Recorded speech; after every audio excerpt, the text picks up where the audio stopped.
Good morning. Good morning, my Periscope fam. How are you? Good morning. Good morning. Good morning. How are you? How are you?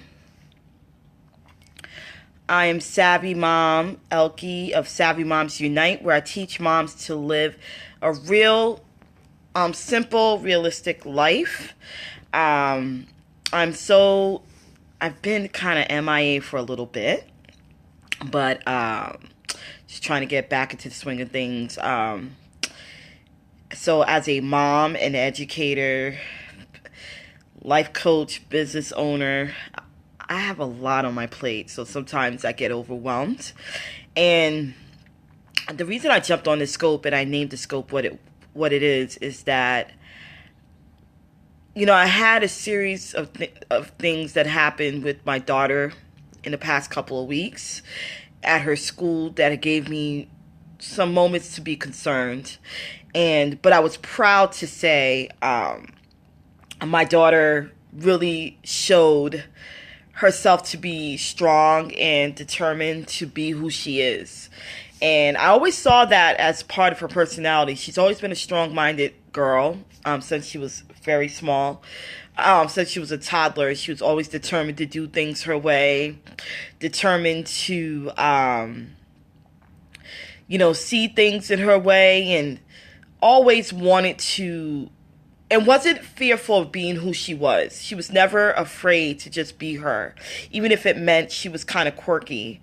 She didn't really have, she had very little hesitancy in showing that part of herself. And so I always admired that because I wasn't like that as a child. I know I was very guarded. I was very careful, what I said, how I did things. I didn't want to offend. I didn't want to offend people. I was always worried about that. I still am as an adult. I just wasn't very free and comfortable with who I am as a child. And I'm watching her at 9 years old be able to manage that and navigate that. And so there was a moment in school that she had where she had to stand up for herself and defend herself. And she did it in a way I was really proud of. She was being targeted by a student. And the student said something to her like he was gonna, do something to her. And she just was like, I dare you. She was like, I dare you. And so how that was interpreted to her school and how I interpret it were two different things.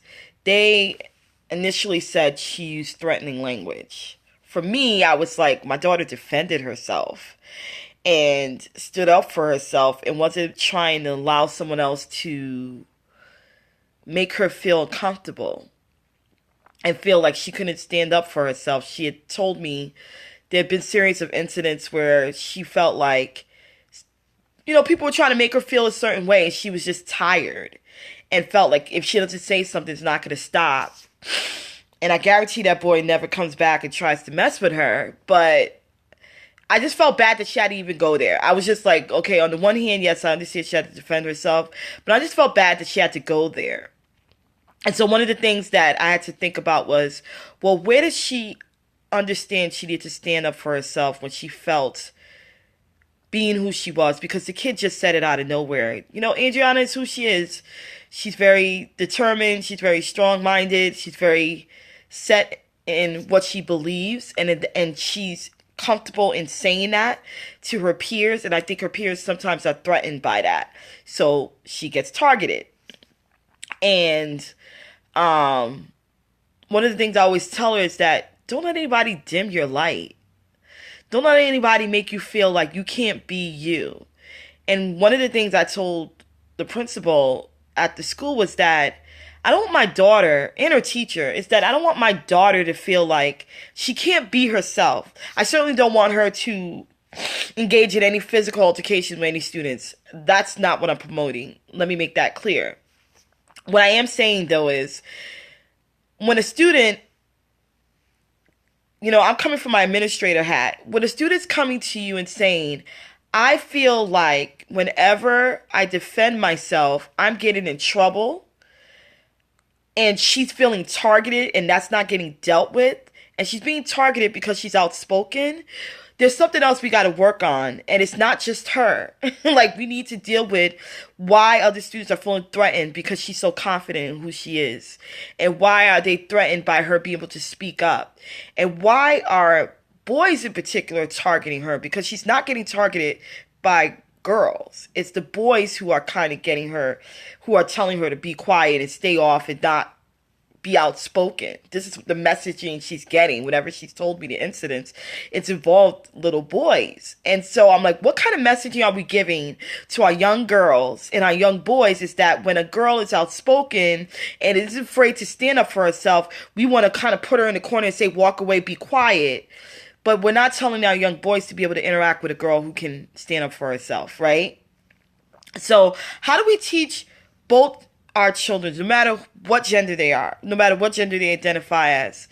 What are we teaching them when we're saying to them, don't be outspoken because you're a girl?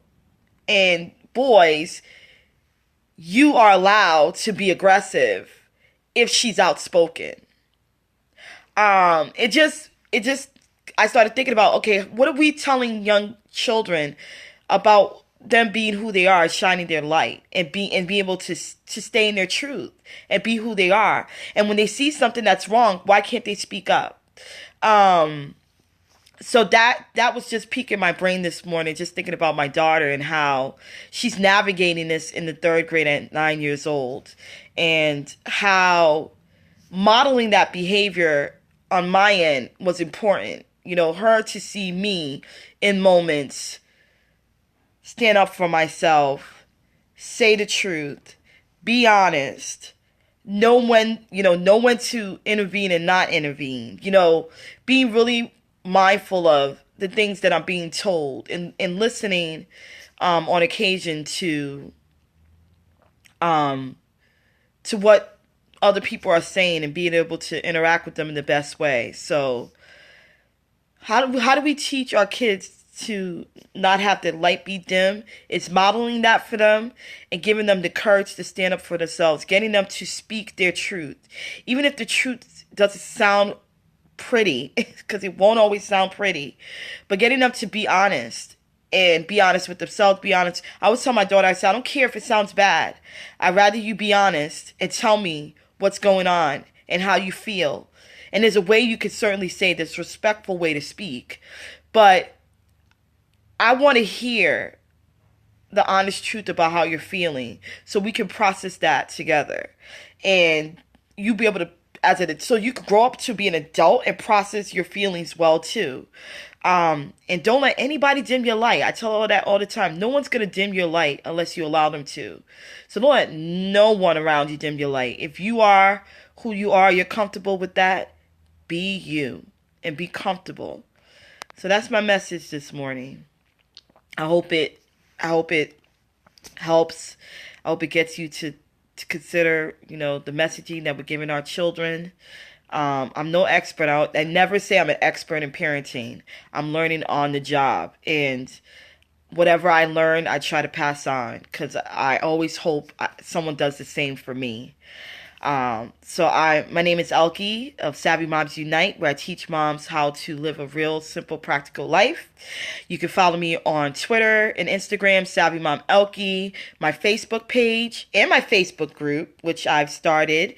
It's called Savvy Moms Unite. So if you want to join the group, that'll be more interactive. The page is just for information, but the Facebook group is more interactive, where you can interact with me and chat about various topics such as parenting, budgeting, lifestyle choices. Yes. So thanks again for watching my scope. I look forward to seeing you again.